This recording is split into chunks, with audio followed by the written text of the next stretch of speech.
It's awesome to have you folks here. And I would request you to put in your comments in the chat if you have any, so that we can pick those up for the question answer at the end. And I'd also request you to keep yourself on mute so that we can complete whatever we wanted to cover today. So thank you so much. This is great. So let's get started. Let me share my screen. So while I'm sharing my screen, probably I will not be able to see the chat because that would be a bit distracting for me. So don't worry, Aisha will be sharing whatever questions you have for us. How do I minimize this? Okay. All right, so I think we are talking about effective communication, and so communication means different things for different people. But the overall agenda of today's session is to how can we not only communicate to others with efficiency, but also make sure that we are also listening correctly and hearing what the other person is saying. In fact, communication channel breaks down when we are, 1 second, why is this not, yeah. Communication channel breaks down because we are either not communicating our truth honestly or in a way that other people understand, or we are not really listening and the other person doesn't feel heard or understood. So the number one method for having effective communication is connection. Let that sink in. Everything else about communication will fall into place if you know how to connect with the other people, whoever you're talking to, be it your teammate, be it your family member, be it anybody. So today we are going to cover a couple of things. First point, which I already mentioned, is the empathy and understanding other people. When you truly empathize with somebody, you truly understand where they are coming from. It becomes very easy to be heard and also hear what they are saying. That is the foundation of a good communication. The second thing is authenticity and knowing what you want.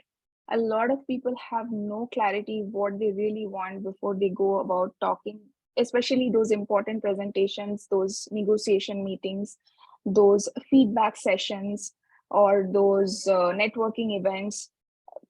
If you go without knowing or having clarity what exactly you're looking for, then you will not be able to make the most out of it. And second is authenticity, because when you're being authentic, your real self, you are allowing the other person to connect with you on a very personal level. Because remember, effective communication is all about connection. So I hope you are able to connect the dots as to where I'm going with this. We are going to cover some more frameworks also as to how we can communicate more effectively so that we get what we want.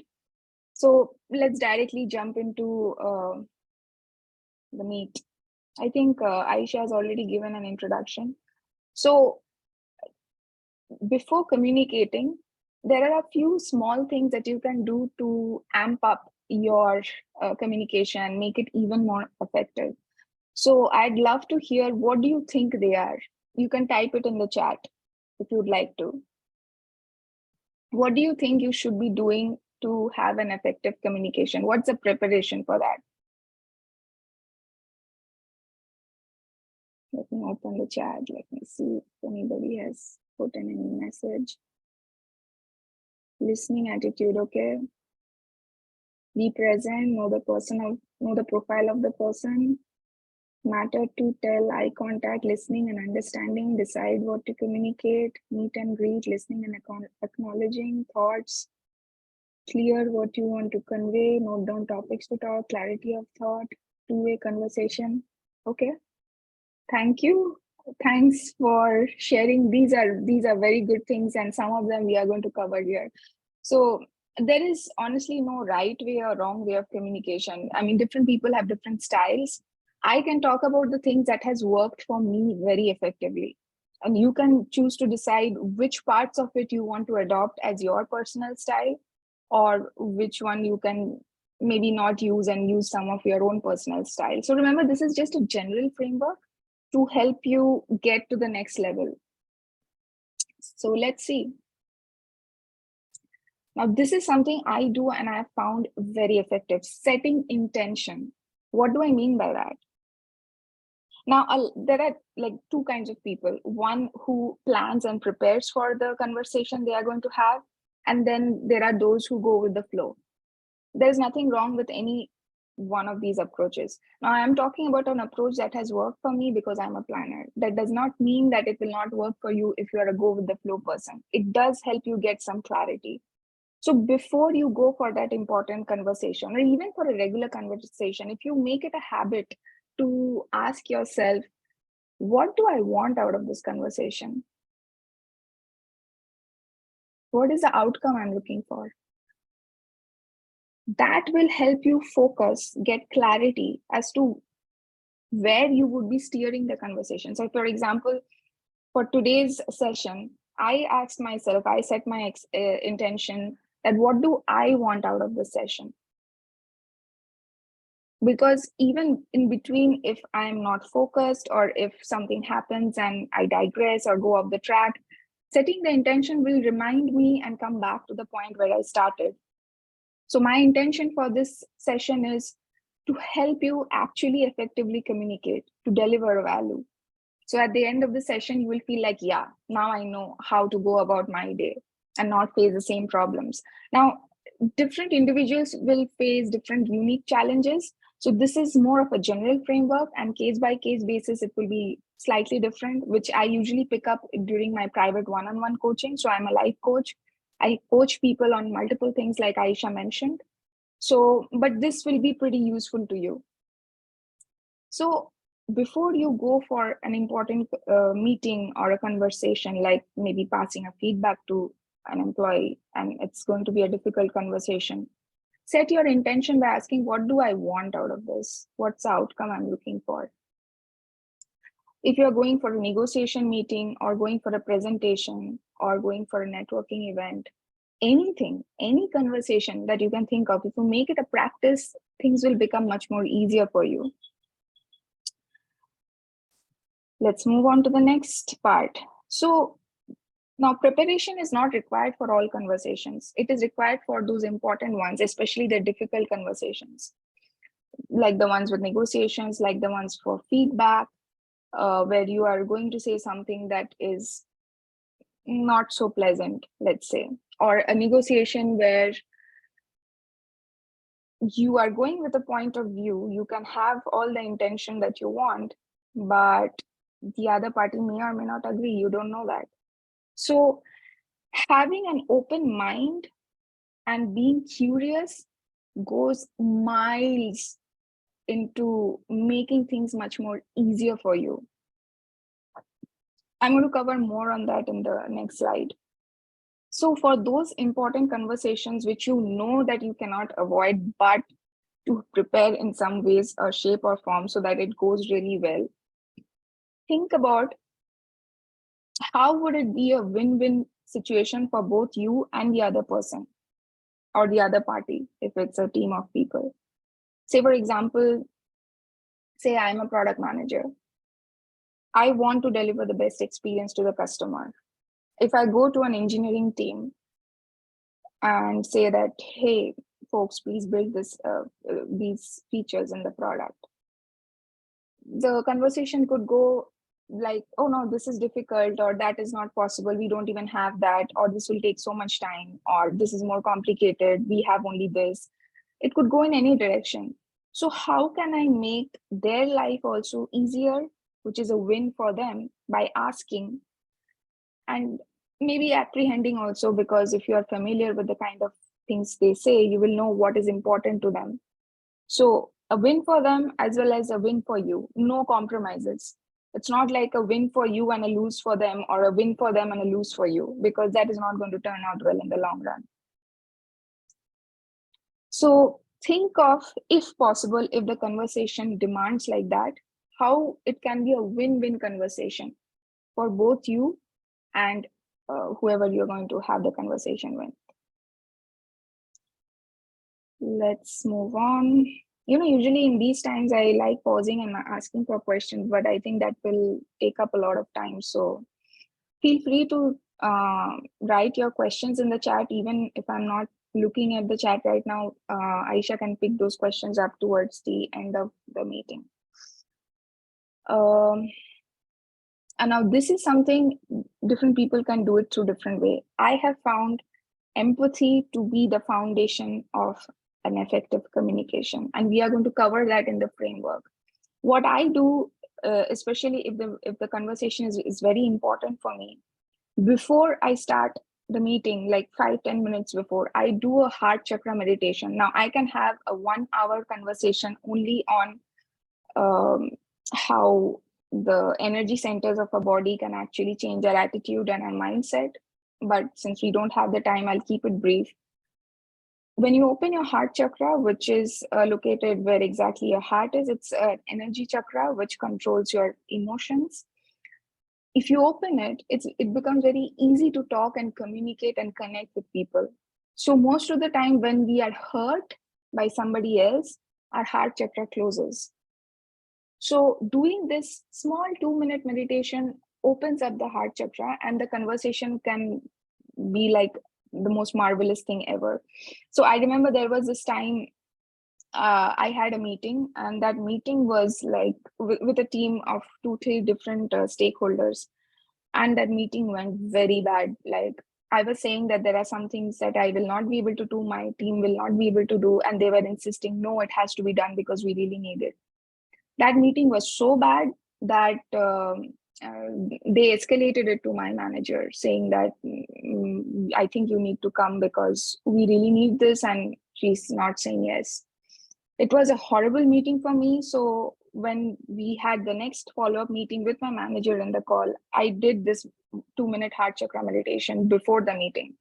I was mentally prepared that I'm still going to say no, but this time I'm going to do it with an open heart, empathy, and understanding, something that I did not do in the last meeting.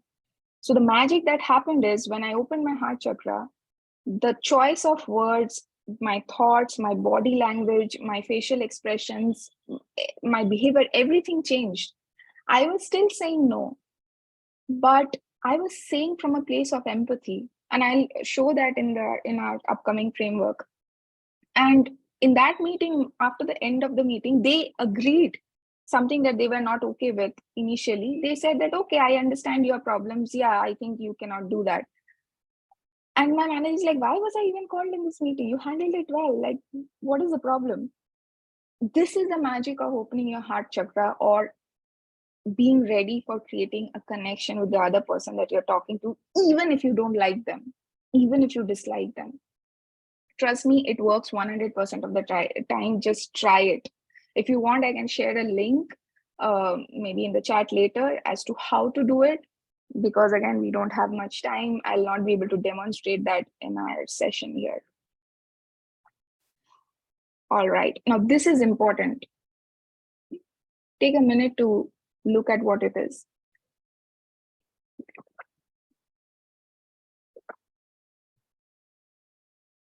Why do you think we should keep our arms and legs uncrossed?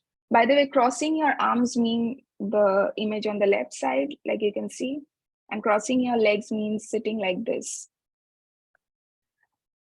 I don't know how many people or how many of you actually have experience of or some kind of knowledge of body language, but there is a connection between the mind and the body, and it's a two-way connection. When you close up your body by crossing your arms or crossing your legs, you are sending signals to your brain that I'm not going to be receptive to whatever the other person is saying. I'm going to block their energy, and I'm going to be defensive, and I don't agree with them. This is the signal. These are pre-programmings that the body already has, that none of us are conscious about. So the brain will become closed. I'll tell you a story on this. So I went into a prani killing class that I was taking 2 weeks back, and there was this lady sitting right next to me. And our master, our teacher said that sit with your arms and legs uncrossed, because when I'm talking with you, I'm exchanging energy. When you're crossing your legs and arms, then it means that you are not open to that energy and you will not learn anything. And he said that right at the beginning of that session. And the AC was really cold and we were all feeling cold. So she was like really trying to not feel cold, and she was crossing her arms like this and legs, and she was like that throughout the first half of the session. And she was not able to understand anything that the master was teaching. And everybody was on the same page. She was the only person who was completely blank. And it's not like she's stupid or anything. And she went to the master and said that, you know what, I'm not able to understand. You are saying simple things, but it's just not clicking in me. I don't know, like, can you please help me understand? And my master said the same thing. Like, I know the AC is cold. You could have said that let's switch off the AC or maybe increase the temperature, but you chose to sit your arm with your arms crossed, your legs crossed, and that's where the information is not coming in. This time, be conscious, make a little bit of effort. Even if you end up crossing, just be conscious and uncross it, and just see the difference. You don't have to believe me, just see the difference. And this is what I would be telling some of you who are sitting right now. If you uncross your legs and uncross your arms, you'll see the difference. And the second half of the session, she was not only able to understand what was going on, she was actively participating. And my mind was blown. Like, I already knew it, but I have never seen it in action. So an uncrossed legs and arm not only helps you stay open and curious as to what the other party or the other person is going to say, but it also sends a signal to the other person that you are open to what they have to say. If you are in a defensive mode with your arms crossed, then what do you think the other person is going to react as? They'll feel like, this person doesn't even want to hear what I have to say. And they'll also close down. And this is where the disintegration of communication happens, the defensiveness. So staying open and staying curious can be managed by your body language. Also mindset, but this session is not about mindset, so I'll not go there. But being conscious of your body is one of the important points that is part of effective communication. Now the exciting part, the frameworks. I'll open the chat for a while and see what people have.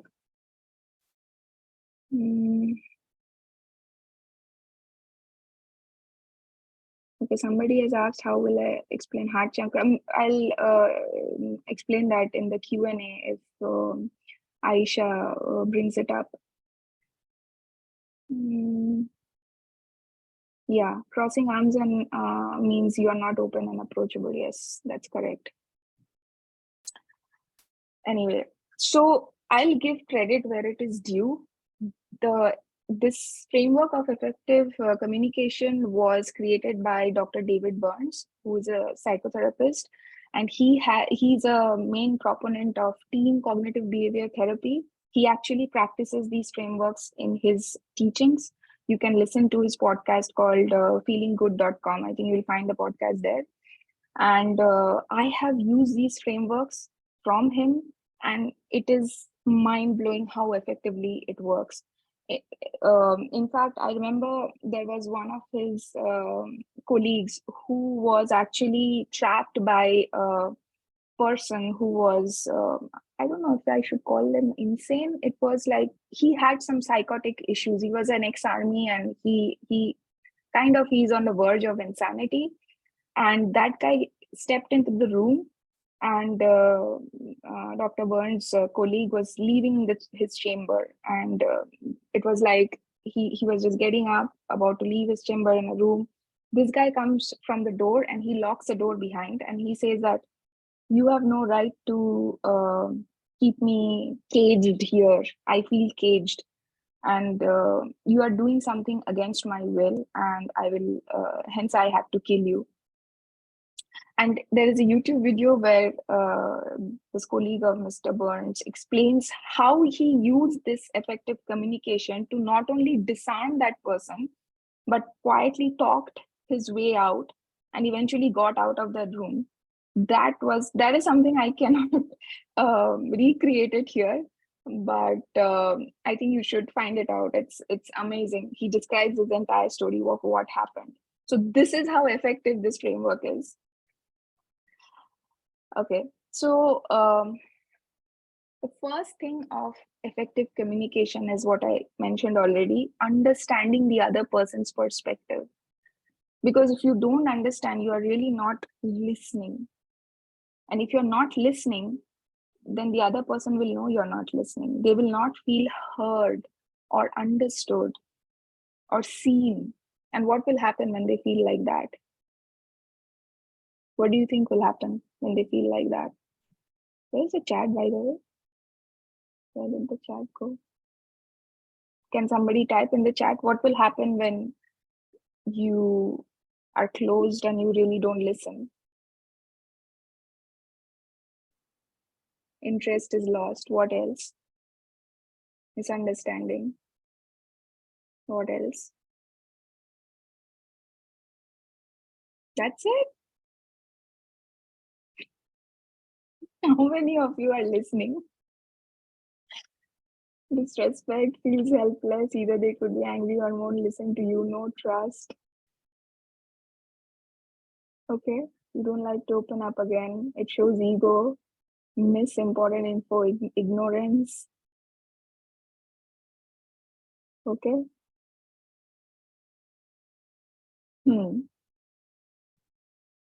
So if you really want people to hear what you have to say, the first thing is to listen. And Dr. Burns says that whenever somebody is saying something to you, if it is unpleasant, there is some truth to it, whether you like it or not. Now, most of us who have past traumas or have gone through very difficult situations in life, it becomes very difficult for them to overcome their emotions and actually see things for what it is. So they will be like, no, it was not my fault. And they'll go in the defensive zone. Now, given we don't have much time, I'll not be able to go into why there is always some truth in what the other person is saying. If you want, you can listen to David himself in the podcast. But I have seen that it works 100% when you acknowledge that maybe some parts of what they are saying is true. I'll give you an example after covering two more steps in the framework. So when they're saying something, try to think why they are saying that. Like, I mean, nobody is there to just hurt you, right? They are coming from somewhere, right? So there has to be some truth in it, even if it is totally unreasonable or unfair. What is it that they are trying to say? This is where listening and understanding what they are trying to say comes into the picture. And this is where empathy is also important. So there are two steps in empathy. You put yourself in the other person's shoe and try to see the world through his or her eyes. Now, this is very difficult with people who you don't like. I know some of you are going to say that, but trust me, I've tried this. And no matter how much I dislike that person, when I did this, suddenly it dawned on me like, oh my God, they have a point. I didn't think of it like that. So empathy is extremely important in effective communication. You cannot be a good communicator if you are not empathizing with the other person and understanding their perspective. So how can you do that? There are two methods: thought empathy and feeling empathy. So when somebody says that, I'll give an example. Say my client came and she was laid off, and it was a one-on-one coaching, and she said that, I mean, I did so much for the company, and like it's as if I don't even matter. Like the work that I've done, everything just was ignored. And one day they just come and suddenly they say that, okay, you're fired. Like, so when I heard that, thought empathy is paraphrasing what the other person just said, not parroting it or not repeating or copying mindlessly. So an example of how I expressed empathy was using this technique, thought empathy. So I paraphrased what she said, that you put in so much effort, so much hard work, and none of them were noticed because they decided to let you go. They didn't even consider anything, the effort that you have put in. It's as if you don't even matter. And the moment I paraphrased her thoughts, it's called a mirroring technique in psychology, I started feeling her emotions, and I felt frustration, anger, um, sadness, disappointment. There was like it was a cocktail of negative feelings. And this is where feeling empathy comes into the picture, where you actually say the feelings the other person is feeling. You acknowledge it. So I said that you must be feeling absolutely frustrated, angry, disappointed, and sad given the situation. So when you utter those words, the feeling that the other person is feeling, then they feel heard. Before even they have verbalized their emotions, they feel heard, that you actually truly understand the situation they are going through. And that is the key for creating that connection, because now they will open up to you. They feel seen. And this is what my clients also say in my sessions, that I feel seen, I feel heard, I feel understood. And sometimes that's all people need. This is a disarming technique, like empathizing with other. Disarming could also mean like, so there was this lady who came to my session, and she was very frustrated with her husband. And she was saying that he is currently jobless, he's looking for a job, and I am trying to help him by introducing my friends to him who can give him a job. But he just, no matter what I say, he would just say, you don't understand, you don't understand. So we did a role play where I was playing as a lady, and I said that, no, you play the role of the husband. Now I'm going to say the things to you that you usually say to him, and observe the feelings that he feels. This will help you understand why he reacts the way he reacts. And you will not be able to do that if you are staying in your own perspective. You have to put yourself in the other person's shoes. So I made her do that. She was okay with that. And so I said the same thing she usually says to her husband. And her husband, she was acting as if she's her husband, and she started, you don't understand, you think this is easy, English is my problem, I'm a Russian, I don't speak English. And the employers, if I feel inconfident, and every rejection that I get in the job, it puts a dent in my confidence, you don't understand those things. And when she said that, those things that she has often heard him say, she stopped and she said, oh my God, he feels so disappointed in me that I actually don't understand what he's going through. And he feels so frustrated with himself that he doesn't know how to get out of the situation. And that simply radically changed her mind. She's like, okay, now I know how to help him.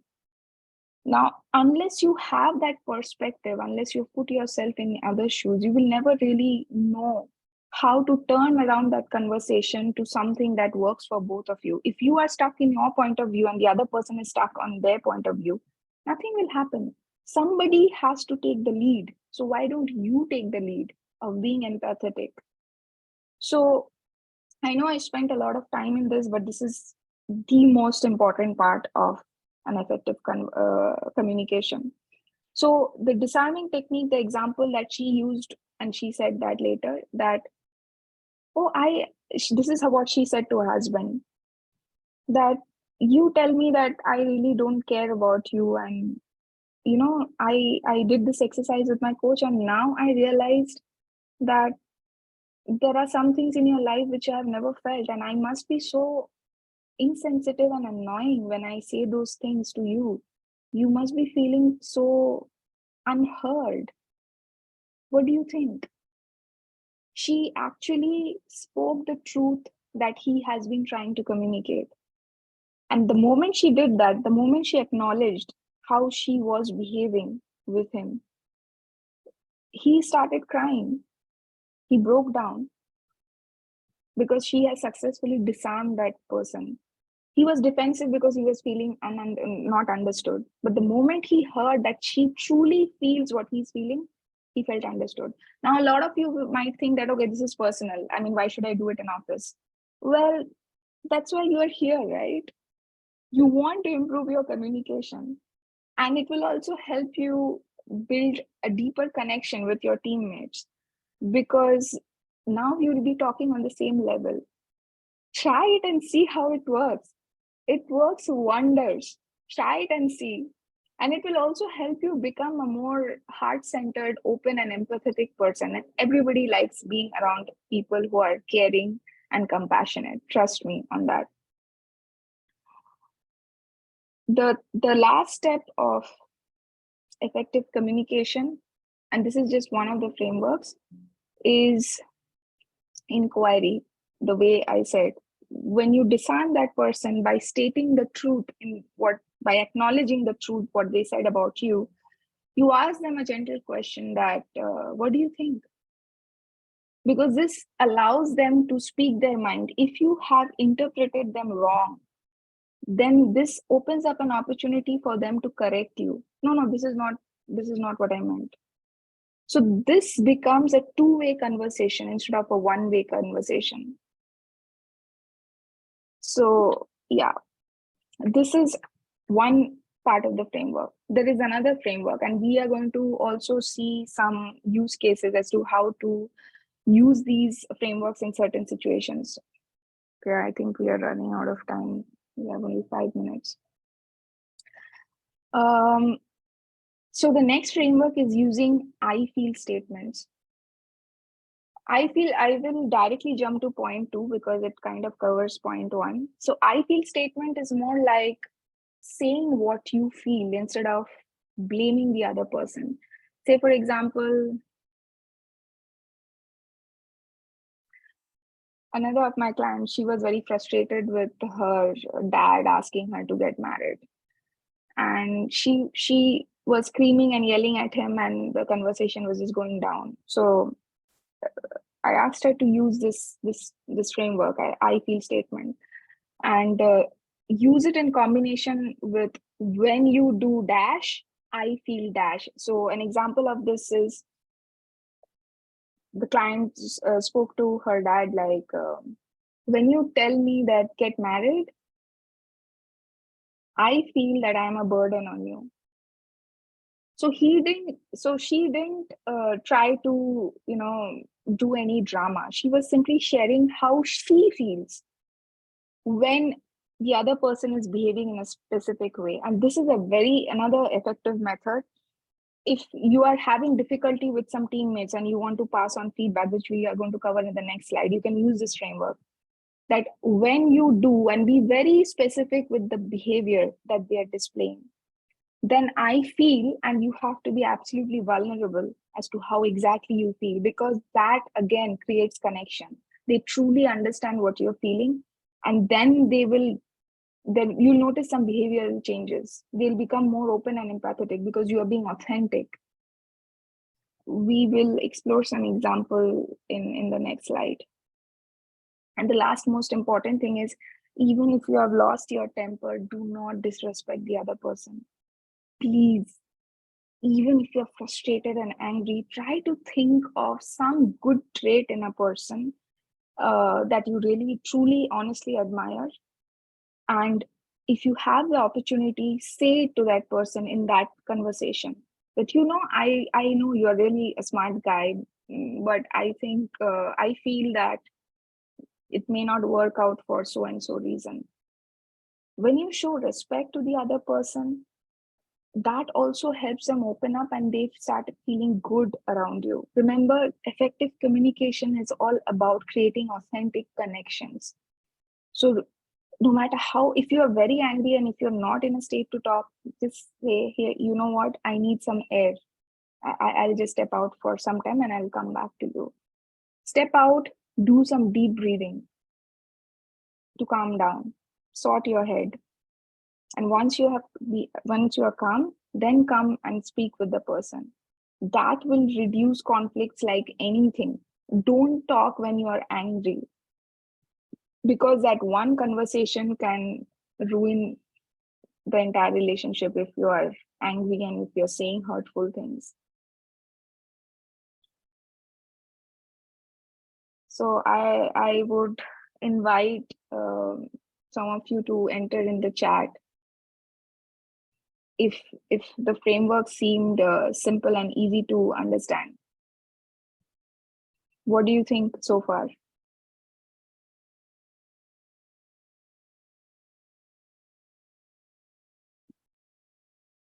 Do you think this is something you can practice? I wish we had more time. I would have done some exercises with you actually, where you could practice how to use it. Okay, makes sense. Very practical. I felt good. Okay, why did you feel good? You can type it in the chat.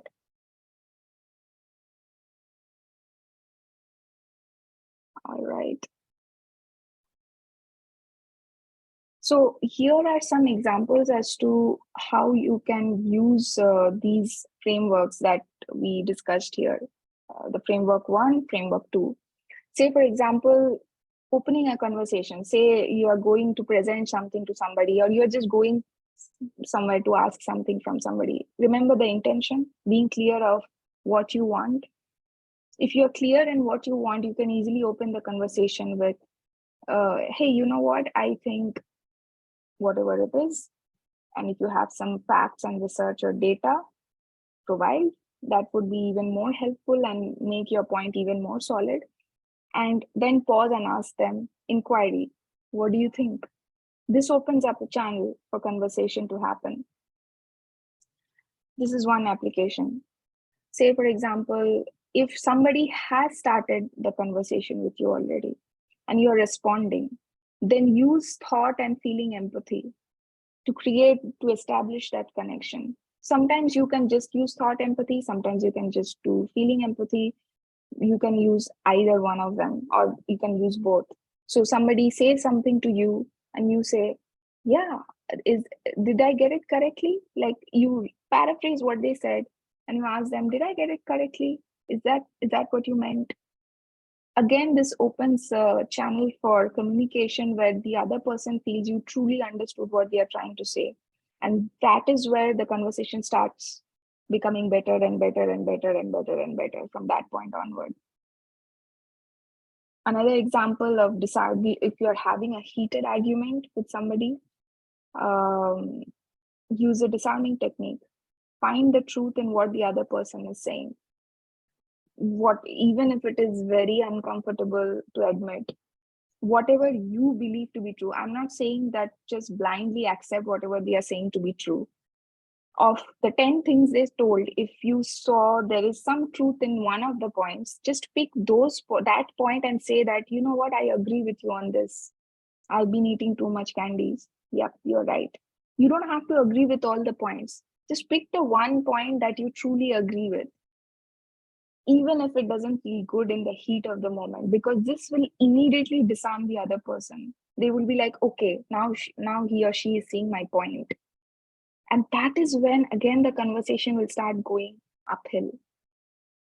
And always end whatever you're trying to say with a question, a follow-up question. What do you feel? What do you think? Because that keeps the conversation flowing. Sometimes you assume that, okay, they might be feeling or thinking something, but that's not how it works. Sometimes you'll be amazed by the kind of things people reply back. So don't forget to ask that question. What do you think? What do you feel? After you have made your point, like, you will receive a treasure trove of information. Trust me.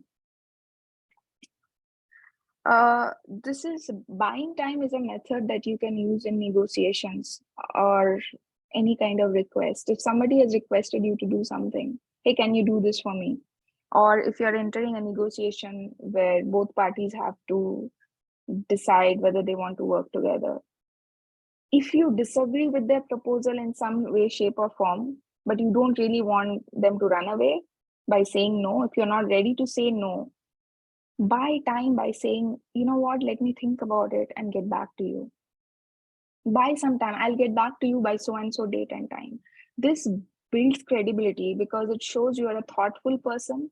And when you truly get back to them by the time that you have said that you will, it increases their respect about you because they know that you are a thoughtful person who is really weighing the pros and cons and you'll get back to you. Now, a lot of people use this in a wrong way. They just can't say no to people. So they will say, oh, we'll do this later. Oh, they'll simply defer or delay the decision. Now, this is not useful, trust me, because at the receiving end, the other person doesn't actually know you're saying no. They'll keep hoping and they'll keep coming back to you. Hey, did you change your mind? Did you change your mind? They'll be persistent.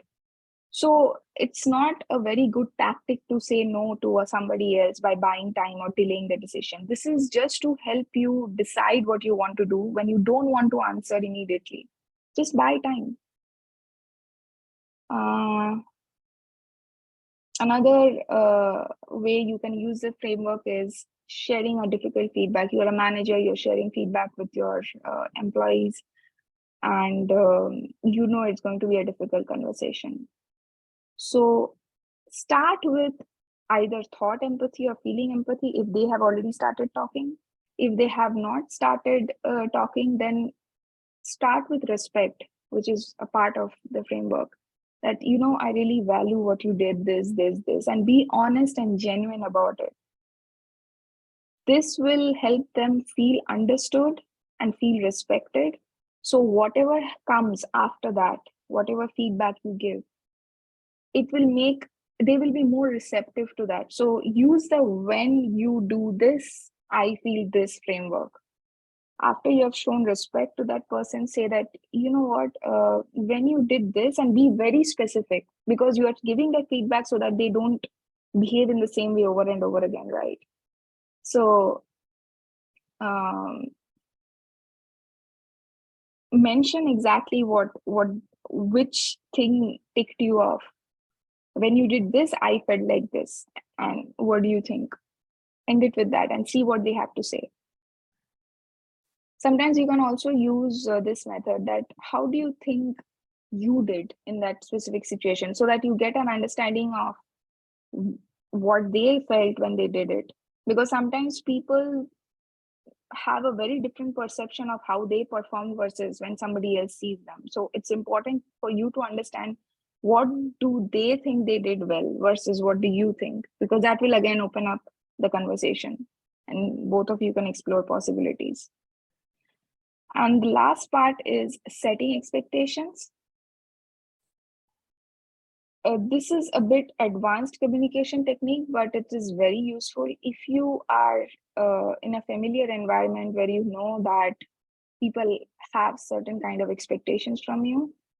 Even before they utter their expectations, you tell them what they can expect from you. Say, for example, in my coaching sessions, I would be in the beginning, right in the beginning, I would be telling them that, hey, you know what, I know you want to share a lot about yourself, but what happens is you'll end up taking a lot of time speaking about yourself and I'll not have enough time left to help you. So expect me to interrupt you and steer the conversation.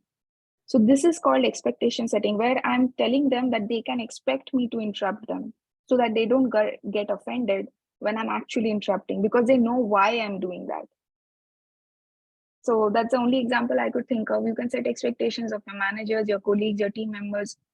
Another example could be, if you say, for example, when I want to do some focused work and I don't want to talk to anybody at that point, that time I would be telling my team members, do not contact me at that point. If you call, I'll not be receiving because I'm doing this work.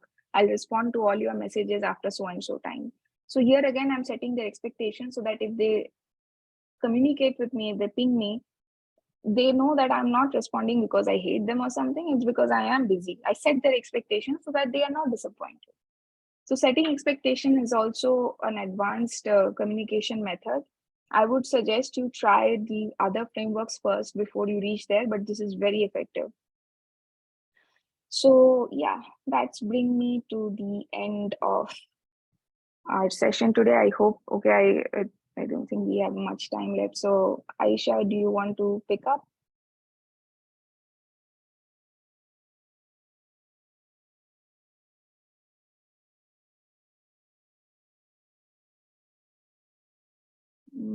Aisha? I'm so sorry, I was on mute.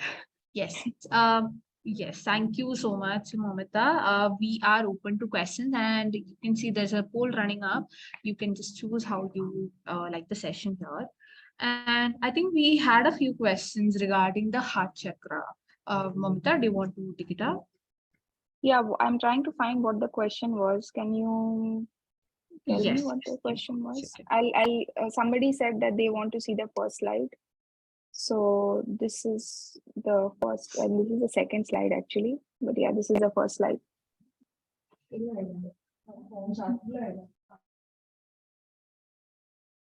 Can you repeat the question? What the question was about heart chakra?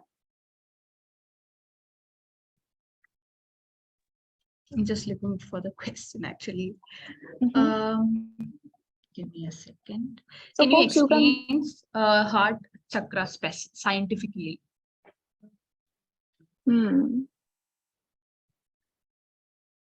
Okay.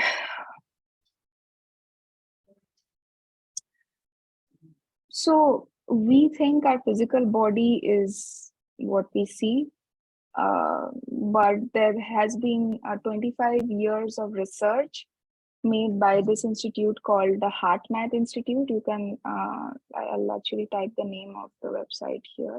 1 second. Heartmath.com. I just typed it in the chat. Oh yeah, the video of the heart chakra. Okay, I'll see if I can. So they have done extensive research on the significance of the heart, and they have found that the heart's electromagnetic field is more powerful, at least 100 times more powerful than the brain. And both the heart and the brain emanate electromagnetic field. It's called, what is this pop-up that keeps coming up? Sorry.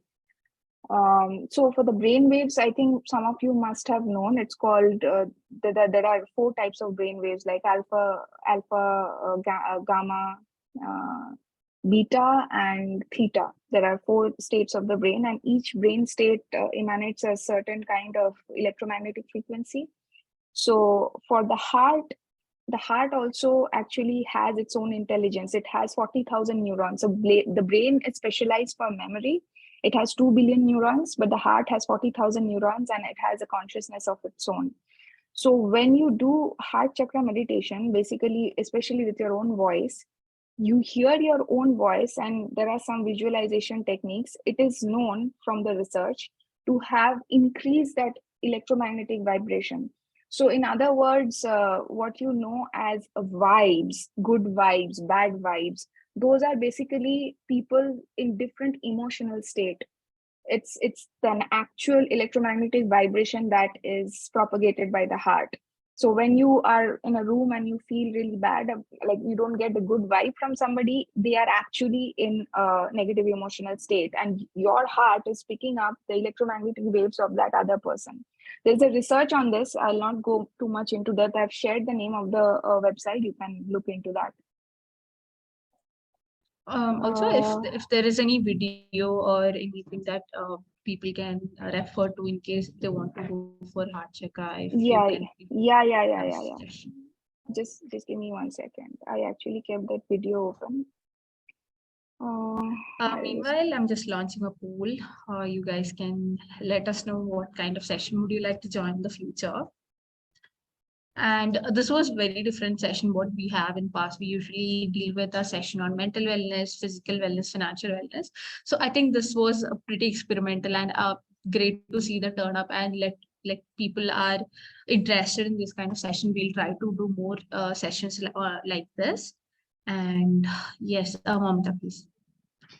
Yeah, so I don't see any more questions. So I'm just wondering, is the session, was it that simple, or did you just like didn't find anything useful from it? So yes, in case anybody has any question, I'm dropping the YouTube link as well. All right. Yeah, the heart chakra meditation you can find in the link, YouTube link that I shared. How to do it, it's there. Okay. Anybody has any question, they can drop in the chat box. I think it was pretty simple what you mentioned, Moumita, all these techniques, and I think people here would also agree.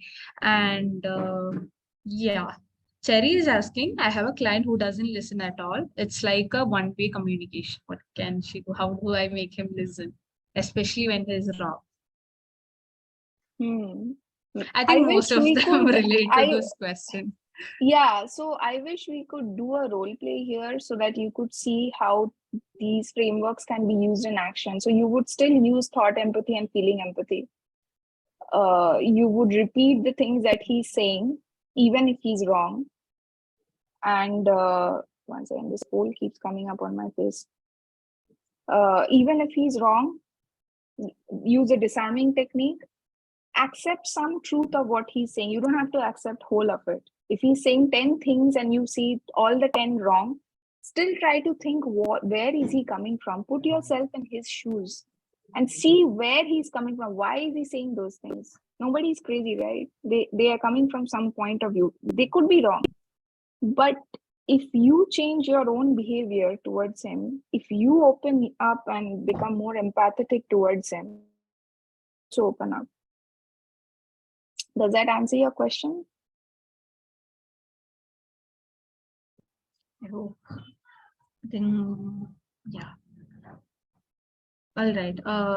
Yes, thank you. As Okay, Cherry said. Shruti is asking, many people don't like to have an eye contact with me, but prefer to have an eye contact with everybody else but me. What should I do? Okay. Here, I think we have to be a little bit objective. Why, instead of generalizing everybody as to nobody has an eye contact, I would like you to pick some people, person 1, person 2, person 3, or how many number of those people they are. And first, I think we must see whether we are over generalization or not. And then you can decide, like, you can try an experiment. You can actually put yourself in their shoes in one of the incidents which really hurt you, where they didn't really make an eye contact, and see what they are thinking when they are trying to talk to you. Maybe it might reveal some key information as to how they perceive you. We never know. Try that experiment. So, Okay. Aisha, can we just take a picture before people leave? Because I think we are at the end of the Sure, session. I would request everybody to just turn on the cameras so we can get like one shot. Sherry, you are putting a mask on. That doesn't help. Thank you so much, everybody, for switching on your camera. It's so good to see you in person.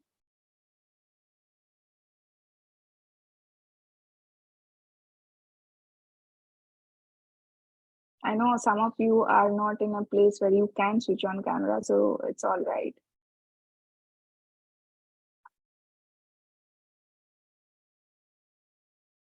Yeah.